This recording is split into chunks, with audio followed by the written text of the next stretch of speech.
Esther, bienvenue. Bonjour Madame. Comment vous allez? Je vais très bien. Installez-vous. Merci. Bonjour Madame Lechevine. Bonjour. Je vous remercie encore une fois, malgré votre agenda très chargé. Vous avez eu le temps de me recevoir aujourd'hui. Et pour moi, c'est un honneur d'être encore, je ne sais pas, la 1e fois reçue voilà, au niveau de l'hôtel de ville, et cette fois-ci Bruce City, pour voir avec vous, dans le cadre du forum que nous organisons donc, en octobre, du 2 au 4, du 4 octobre, sur Europe Africa Investment. Et le fait que vous aviez toujours été là depuis les débuts, pour moi, je pense qu'il y a une histoire à raconter. Pourquoi Crédassure à chaque fois qu'il y a une activité Crédassure, parce que vous ne pouvez pas perdre votre temps à venir. C'est que il y a quelque chose aussi qui vous motive par rapport à votre vision. Mais avant de passer par là, moi j'aimerais aussi voir avec vous la vision que vous avez par rapport à l'entrepreneuriat de la diaspora africaine, ici en Belgique. Déjà, je trouve que la diaspora africaine doit s'affirmer économiquement. Et le meilleur moyen de s'affirmer économiquement, eh bien, c'est d'entreprendre, c'est d'investir, c'est d'être indépendant, et c'est de créer une activité soit qui existe, ou soit qui n'existe pas. Et vous savez, on a démontré en fait que il y a beaucoup de discrimination à l'emploi en Belgique, et que les populations subsahariennes sont vraiment les plus discriminées. Et le remède qu'elles ont trouvé pour se sortir de cette discrimination, eh bien, c'est d'être son propre patron, de créer sa structure. Et ça permet en fait à notre diaspora d'être épanouie, d'arriver à son plein potentiel. Et bien sûr, on doit soutenir toute personne qui veut entreprendre et être indépendant et l'accompagner dans ce processus. Ok, c'est top. C'est quoi votre rôle dans tout ça par rapport à la diaspora africaine? Elle veut entreprendre, elle veut créer. Et vous, en tant qu'Echevine, et déjà même félicitations, donc député fédéral à Bruxelles, c'est une fierté pour nous, déjà belges, issus de la diaspora africaine. Et je pense que c'est un modèle pour beaucoup de femmes qui pensent que c'est impossible, qui pensent qu'en Belgique, c'est impossible de voir une femme occuper des postes à responsabilité. Et je pense que vous pourrez être vraiment un modèle qui pourrait inspirer les autres qui n'y croient pas.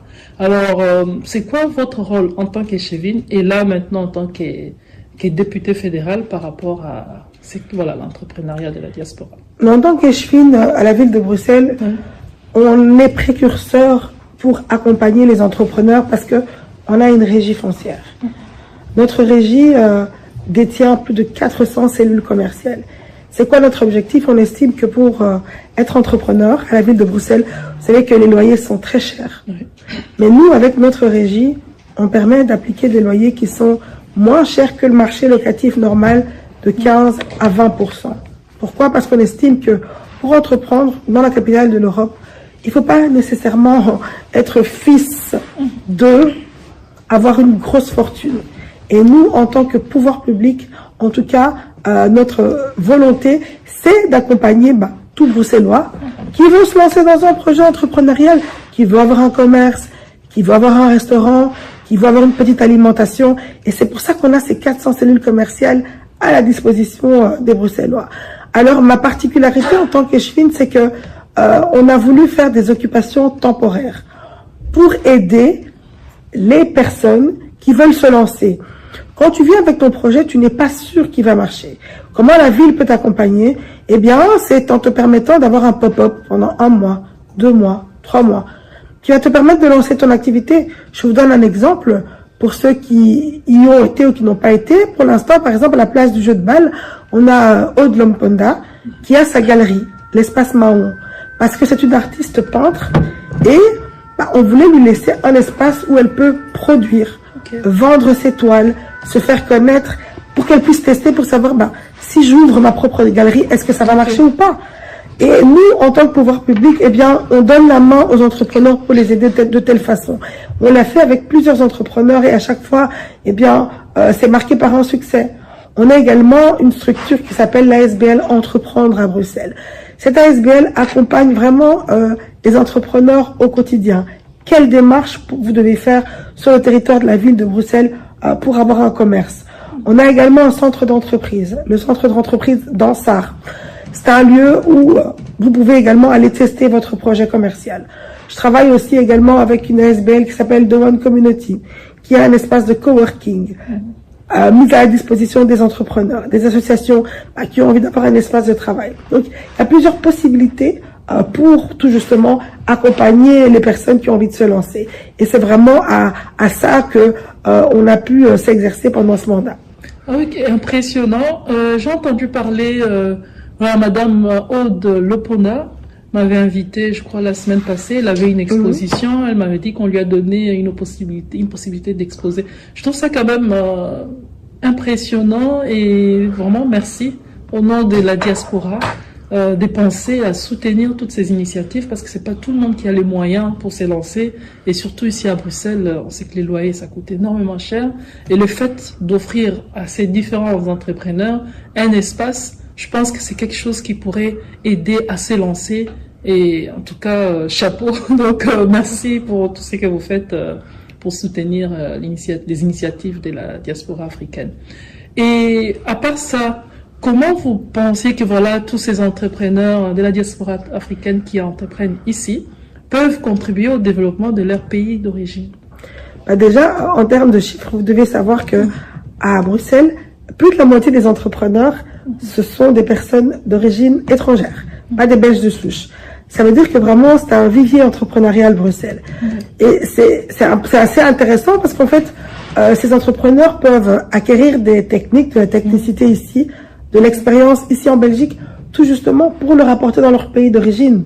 Et c'est ça qui est fort, parce que ça fait un lien entre nous, Bruxelles, et les pays d'origine de nos Bruxellois. Et c'est ça qui nous place comme ville internationale. La richesse de Bruxelles, c'est 140 nationalités. Et bien, cette richesse va également se faire sentir dans l'entrepreneuriat et dans les liens qu'on aura avec les pays d'origine de ces entrepreneurs. J'encourage toujours toute personne en disant, si on a appris quelque chose ici, eh bien, il faut qu'on puisse l'exporter dans les pays d'origine parce que ça montre la richesse de Bruxelles. Et donc, j'encourage tous les entrepreneurs qui viendront au Forum Crédasur, parce que c'est le but de ce forum, c'est les échanges.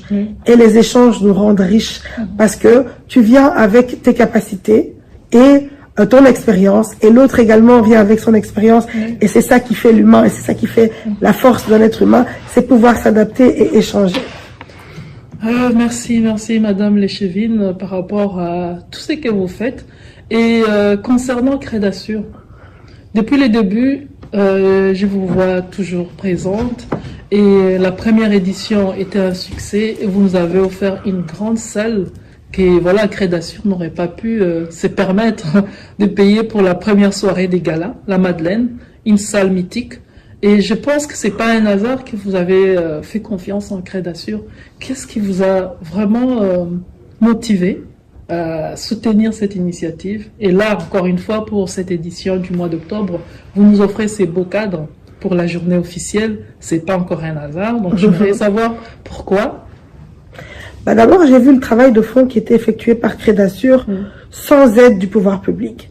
Et j'ai vu qu'il y avait vraiment cette force de mobilisation d'entrepreneurs issus de toutes les diasporas africaines. J'ai rencontré, par exemple, une personne qui venait du Sénégal. Et j'ai pu aller visiter la ferme de cet entrepreneur au Sénégal.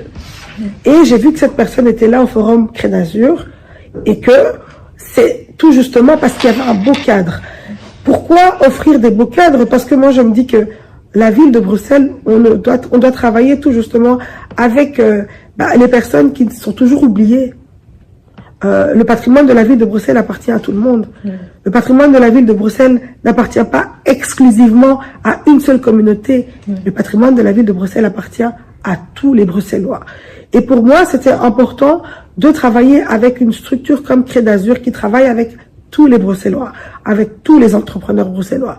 Parce que lors de cette édition de la Madeleine, on avait pu voir qu'il y avait des entrepreneurs et entrepreneuses. Il y a beaucoup de femmes aussi qui travaillent avec Crédasur. Et la fondatrice, c'est une femme. C'est pour nous aussi un moyen d'encourager l'entrepreneuriat au féminin. Pour qu'on ait confiance en vous, il faut aussi que le pouvoir public vous donne les moyens d'avoir les moyens en fait d'exister et de faire un beau travail. Et c'est ça que qu'il est important pour moi en tant qu'échevine de l'égalité des chances, c'est de favoriser les femmes, l'entrepreneuriat au féminin, la diversité. Et toutes ces caractéristiques se retrouvent dans l'événement que Crédasur organise. Et c'est une fierté pour la ville de Bruxelles de travailler avec une telle structure. Merci Madame l'échevine pour toutes ces fleurs, ça me fait vraiment plaisir et ça me motive encore plus. Parce que vous le savez bien, on peut bien avoir une vision, mais être soutenu et encouragé, ça pousse encore à aller plus loin. Et à chaque fois, vos discours pendant les événements de Crédasur me donnent encore un boost. Me dit voilà, ce que je fais est quand même apprécié et je dois continuer à me battre. Et à chaque fois, vous n'hésitez pas. Donc quand vous pouvez, pour faire un geste, un tout grand merci pour ça. Et j'espère encore, en tant que marraine des Crédasur, on aura l'honneur et nous serons ravis de vous recevoir, vous accueillir encore une fois pour cette édition d'Europe Africa Investment. Et pour cette édition, elle est un peu spéciale parce qu'il y aura plus de 20 pays africains donc, qui seront représentés. Et là, j'ai fait les tours de plusieurs ambassades. Nous avons les patronages de l'Organisation des États d'Afrique centrale, du Pacifique et du Caraïbe. Et c'est santé qui nous facilite aussi pour atteindre les autres ambassades qu'on n'a pas encore dans notre, je vais dire, agenda. Donc voilà.